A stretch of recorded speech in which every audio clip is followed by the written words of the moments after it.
programa Pai Presente é realizado em Goiânia. Judiciário e Prefeitura de Goiânia começam um projeto de mediação nas escolas. TJGO recebe lista sextupla da OAB. No quadro Justiça em Foco, vamos receber o juiz Reinaldo Alves, que vai falar sobre os 30 anos da Constituição Federal. Não saia daí que essa edição do Agenda Judiciária já está no ar.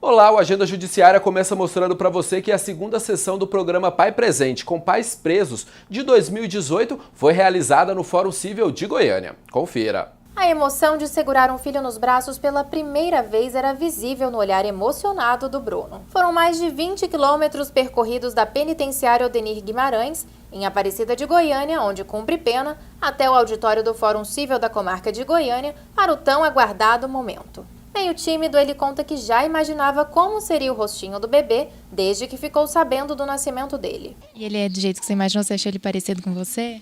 É. Tem uma bagunça, não quero. Vem cá, papai. Perdeu o tênis. É a cara do pai, fala pra ela.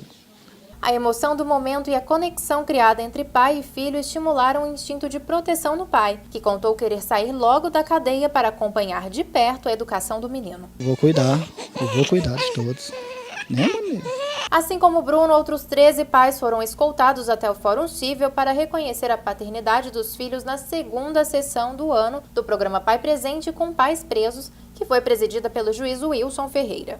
A sede do Pai Presente fica aqui no térreo do Fórum Heitor Moraes Fleury, mas ele está presente em todas as comarcas do estado. As mães que desejarem ter o reconhecimento da paternidade dos filhos, ou os próprios filhos maiores de 18 anos, precisam entrar em contato com o programa e indicar o nome do suposto pai, que vai ser intimado pelo juiz responsável. Foi o que fez esta mãe, que estava ansiosa pelo reconhecimento do filho pelo pai que já estava preso e não pôde registrar a criança. Ela elogiou a rapidez na intimação do pai e a organização do programa. Estou muito feliz, graças a esse Pai Presente, né? Eu estou muito feliz, sim, que tem a possibilidade da gente conseguir colocar o nome do pai, do filho da gente no registro, né? Sem ele estar presente. Para o juiz responsável pelo programa em Goiânia, além da criação do vínculo familiar, o reconhecimento da paternidade é importante para as crianças porque passa a assegurar alguns direitos. Só que a figura paterna na criação de uma criança ela é muito importante para a formação do caráter, para a referência, não é?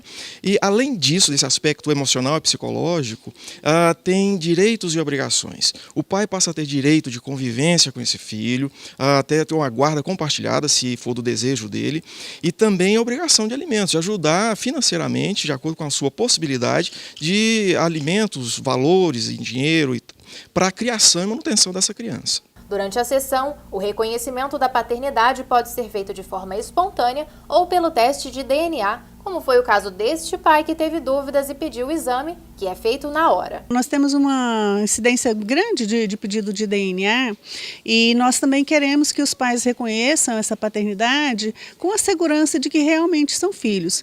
Não é porque foram chamados diante do juiz que são obrigados a reconhecer. A gente quer verdadeiramente fortalecer os vínculos, que esse pai reconheça os filhos com a segurança e a certeza de que verdadeiramente são os pais. Com 12 reconhecimentos espontâneos feitos durante a sessão, a hora da despedida foi marcada pela emoção e um sentimento em comum para quem errou, mas ainda tem o resto da vida para acertar. Esse foi um acontecimento, mas vai passar e não vai acontecer isso nunca mais, não. Vai dar certo. Poder cuidar da minha mulher, né, quando eu sair trabalhar e viver uma vida honesta mesmo.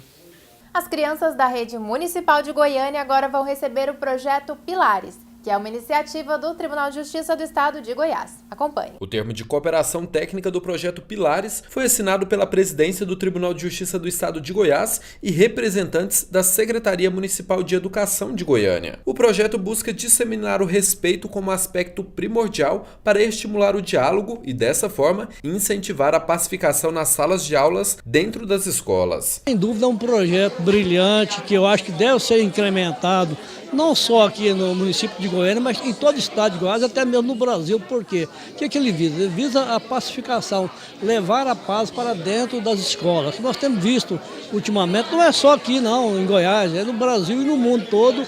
Às vezes é questão de desavença entre professores, alunos, pessoas estranhas que chegam atirando e matando até o próprio aluno. Colega de escola, aluno matando a namorada, vemos pouco tempo, me parece que em Abadiânia. Esse tipo de coisa, nós temos feito esse trabalho aí, paralelamente, junto com a Secretaria Municipal de Educação e o Tribunal, para tentar levar a paz para as escolas, através de um diálogo com os professores, com os alunos, entre alunos e alunos também, né? Então, há um meio sempre do diálogo, através do diálogo. Onde houver um diálogo, uma harmonia, através da conversa, naturalmente não haverá guerra, não haverá briga, né? Então, essa é a nossa imaginação primeira, que esse trabalho possa ser incrementado de uma forma assim, criando novas pessoas que possam levar essas instruções aos professores, aos alunos, aos diretores de escola, aos pais dos alunos, para que haja essa harmonia entre eles. Com a boa educação, naturalmente, não haverá mais escola e menos prisões, né? E Aristóteles já dizia que educar as crianças e não será necessário punir os homens, né? Em Goiânia, são 362 escolas da rede municipal, com 18 mil funcionários e 104 mil alunos. Para a primeira fase do Pilares, foram selecionadas 12 unidades de ensino que já receberam treinamento para mediação que poderá ser feita entre estudantes, servidores, docentes e familiares. A metodologia promove ciclo de construção de paz com mediação aplicada pelas equipes de apoio pedagógico. A partir da interlocução com a Secretaria Municipal e com a abertura deles, em razão deles de alguns profissionais já terem a formação de mediadores, foi possível colocar em prática essa proposta da restaurativa, que promove um diálogo por meio dos círculos restaurativos da paz. Então, a partir dessa técnica, é possível possibilitar que a própria criança ou adolescente sejam os protagonistas da solução do conflito por eles vivenciados, porque eles dialogam e encontram solução para o conflito, evitando assim que esse conflito desague numa violência ou numa atitude mais grave. A intenção é fazer com que as crianças se apropriem da própria formação, trazendo a comunidade para dentro da escola. Nós temos conflitos entre os servidores, isso acontece em alguns casos, e nós então, no passado, abria-se sindicâncias, punia-se de forma inadvertida e muitas vezes cometia-se injustiças, não pelo procedimento legal em si, mas por não entendermos a razão primeira do conflito. Muitas vezes a pessoa está com problemas em casa, na família, no trabalho, no outro trabalho, e traz isso para a escola. Mas para além dos conflitos entre os servidores que nós presenciamos e a partir da mediação de conflitos podemos reduzir substancialmente, nós também presenciamos conflitos que existem entre alunos da própria escola, comunidade, alunos da escola, conflitos na família, e tudo isso vem, sobremaneira, interferir negativamente no processo de ensino-aprendizagem. E chegou a hora de conferir algumas decisões tomadas pelos magistrados goianos.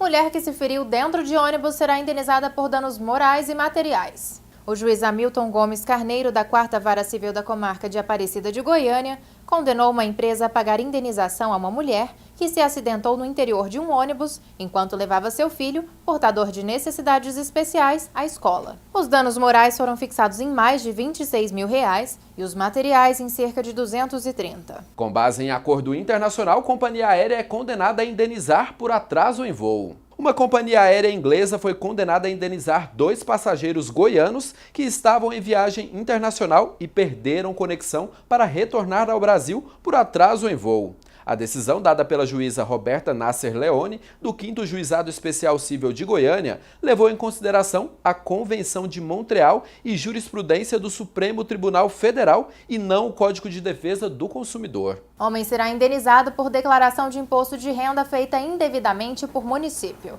O município de Santo Antônio do Descoberto, a 147 quilômetros de Goiânia, foi condenado a pagar R$15 mil a um homem em razão de o ente público ter indicado alguém para realizar a declaração do imposto de renda indevidamente em nome dele, como se ele trabalhasse no município. A decisão é da juíza Patrícia de Moraes Costa Velasco, da 2ª Vara Cível das Fazendas Públicas de Registros Públicos e Ambiental da comarca de Santo Antônio do Descoberto.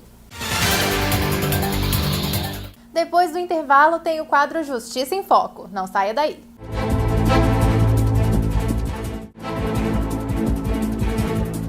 O Agenda Judiciária está de volta e agora é hora do quadro Justiça em Foco. No Justiça em Foco de hoje, nós estamos recebendo o juiz Reinaldo Alves Ferreira, da 1ª Vara da Fazenda Pública Estadual, para falar um pouquinho para a gente sobre os 30 anos da Constituição Federal de 1988. Doutor, vamos começar falando o que é uma Constituição Federal? A Constituição, ela retrata a ordem jurídica de uma sociedade num determinado momento histórico. Então, na Constituição, nós temos os direitos fundamentais do cidadão e toda uma ordem jurídica. Tanto é verdade que todas as demais normas infraconstitucionais têm que estar em consonância com a Constituição. Então, a Constituição é a nossa lei maior, a nossa lei fundamental. Certo, doutor. E quais foram as principais mudanças que essa Constituição trouxe? Como fruto dessa abertura democrática, da necessidade de sedimentação de novos valores a serem inseridos no contexto social, nós temos um rol extenso de direitos fundamentais, fortalecimento de institutos como o Ministério Público, a previsão da Defensoria Pública, para nós especialmente, como decorrência da necessidade da implementação de mecanismos para que o cidadão possa exercer os seus direitos, um robustecimento do direito de acesso à justiça. Então, uma série de direitos prestacionais foram criados, alguns fortalecidos, tendo como núcleo central o homem, o ser humano. Doutor, também houve uma mudança importante para as crianças e os adolescentes, não é isso? Perfeitamente. É um valor constitucional que nos é muito caro. A preocupação com a formação do jovem, da criança. Então, pela primeira vez, nós observamos como uma política pública que deve ser ativa a proteção à criança, à infância, com previsão na Constituição, o que nós não vimos nas constituições anteriores. E essa Constituição, ela sofreu algumas emendas. O que são essas emendas, doutor? Como é que se detecta a necessidade delas? Quem que pode fazer? Foram várias, eu digo lamentavelmente foram várias. Algumas necessárias, mas muitas delas desnecessárias. É preciso, acima de tudo, que a sociedade tenha um tempo para sedimentar uma nova ordem jurídica. E no Brasil nós temos um problema muito grave, que é o casuísmo. Nós, às vezes, não planejamos, o legislador não planeja. Ele muda a Constituição atendendo à necessidade da hora. Quer dizer, nós não agimos preventivamente. Se nós formos analisar, a maioria dessas emendas, elas foram frutos até vezes de momentos que levam movidos pela emoção. Então, isso não é bom. Na verdade, a nossa Constituição é semi-rígida. Há todo um processo especial para a sua mudança, mas ainda assim nós verificamos alguns excessos. Legisla-se demais, como se a legislação fosse suficiente para resolver os problemas da sociedade, e não é. Doutor, em contrapartida às emendas, nós temos as cláusulas pétreas. O que são essas cláusulas? Cláusulas pétreas são cláusulas, previsões constitucionais, normas constitucionais que representam valores de toda uma sociedade, como o direito à vida, à liberdade, os direitos de liberdade. Então são cláusulas que o poder constituinte não pode alterar, não pode mexer, não pode mitigar. Direito à liberdade, por exemplo, vou citar um exemplo, a pena de morte. Eu entendo que, isso aí para mim é muito claro, a pena de morte não pode ser instituída no nosso ordenamento jurídico por força de uma cláusula pétrea, segundo a qual deve preponderar o direito à vida acima de tudo. Doutor, então o senhor falou que a gente teve, infelizmente, nas palavras do senhor, muitas emendas. É provavelmente uma das constituições do mundo que mais tem emendas. O senhor acha que a gente precisa de uma nova Constituição? Não, eu não entendo dessa forma, que nós necessitamos de uma nova Constituição. A nossa Constituição é muito boa. O que nós temos que ter consciência é que nós não devemos transigir em torno da Constituição. A gente vê muito desrespeito, a inobservância dos preceitos constitucionais. Esses dias mesmo, fazendo uma avaliação no Supremo Tribunal Federal, segundo informações auridas do Supremo, grande parte das leis estaduais dos nossos Estados-membros, grande parte delas, quando questionadas, são declaradas inconstitucionais, o que demonstra um menosprezo, uma despreocupação com o texto constitucional. Sim. Doutor, então nosso programa está encaminhando para o final. Para terminar, o senhor acha que a gente tem que comemorar nesses 30 anos? Nós temos muito que comemorar porque nós temos uma Constituição que, na sua essência, ela é democrática. O que é necessário, eu acho fundamental, é que esse conhecimento básico a respeito da Constituição seja levado para as escolas, para o ensino médio, fundamental, para que as nossas crianças, os nossos jovens possam adquirir desde cedo a consciência da importância de uma Constituição Federal em suas vidas, como um conjunto de normas fundamentais que retrata toda uma ordem jurídica, para que ela exerça na sua plenitude o direito à cidadania. Com certeza. Doutor, queria agradecer a presença do senhor e falar que o nosso programa está sempre de portas abertas. Eu é que agradeço a oportunidade de nós falarmos a respeito de um tema que é tão importante e que afeta a vida de todos nós, né? Eu que agradeço. Muito obrigado. A gente vai para um rápido intervalo e volta já já.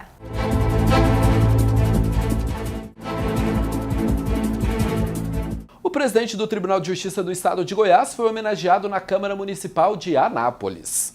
O presidente do TJGO, desembargador Gilberto Marques Filho, foi até a Câmara Municipal de Anápolis, onde recebeu o título de cidadão anapolino. A iniciativa da honraria foi do vereador Deusmar Japão e mesa diretora, composta por presidente, vice-presidente e secretário. Que eu venho olhando o trabalho dele, acompanhando, e aqui em Anápolis, eles dedicam muito à cidade de Anápolis.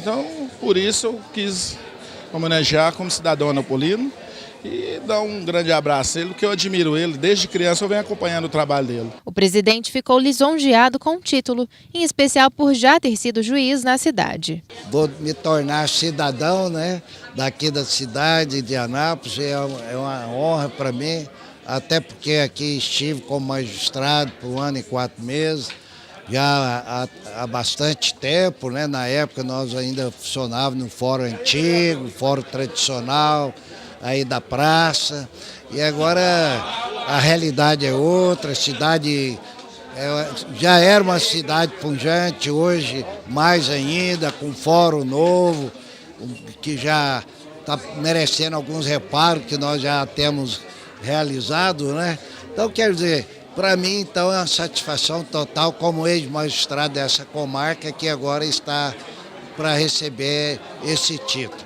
Além do presidente do TJGO, também receberam o título alguns membros do Ministério Público, como o Procurador-Geral do Estado de Goiás, Benedito Torres. Pessoalmente, eu acho que eu fico muito lisonjeado com o título que é a mim conferido e é para mim como se fosse uma certidão de nascimento aqui, no sentido de que a responsabilidade minha ainda passa a ser maior com o município, além do que já era, E ainda falando em homenagens, o presidente do TJGO foi até São Luís de Montes Belos. Confira. A primeira parada do presidente do TJGO, desembargador Gilberto Marques Filho, foi na sede da UAB, na secção São Luís de Montes Belos. Na presença de autoridades políticas e advogados, os 2 juízes da comarca, Peter Lenk e Annelise Rinaldin, foram elogiados pelo presidente da ordem local, Thaís Inácio. Ela ressaltou o comprometimento dos magistrados e o trabalho de excelência que tem sido feito na comarca. O Poder Judiciário Estadual também foi homenageado. Em seguida, o presidente e comitiva caminharam até o Centro de Abastecimento e Lazer Neném de Brito,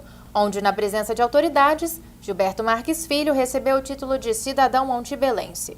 Os títulos entregues foram muito comemorados pela população montebelense, que compareceu em peso ao CEPAL da cidade. O presidente se sentiu honrado em receber o título. É com grande, imensa alegria, porque, como eu afirmei, eu iniciei a minha carreira como titular, que antes, como substituto, eu havia passado por diversas comarcas, mas como titular eu comecei aqui na região, na comarca de Volândia, e de forma que, naturalmente, eu almejava vir para São Luís. Fiquei frustrado na época, mas hoje eu me senti recompensado, né, de certa forma, pela aquela aspiração não realizada. Vamos conferir os cursos disponíveis para a área jurídica. O Tribunal de Justiça do Estado de Minas Gerais divulgou o edital de concurso destinado a preencher 120 vagas de juízo substituto, sendo 24 reservadas a negros e 12 a pessoas com deficiência. As inscrições poderão ser feitas pelo site consulplan.net entre os dias 28 de maio e 26 de junho. A Secretaria de Gestão e Planejamento de Goiás divulgou o edital do concurso público para preencher 100 vagas de delegado da Polícia Civil. O salário inicial ultrapassa R$ 19 mil. As inscrições poderão ser feitas pela internet entre o dia 12 de junho e 11 de julho, por meio do site www.nucleodeseleção.ug.br.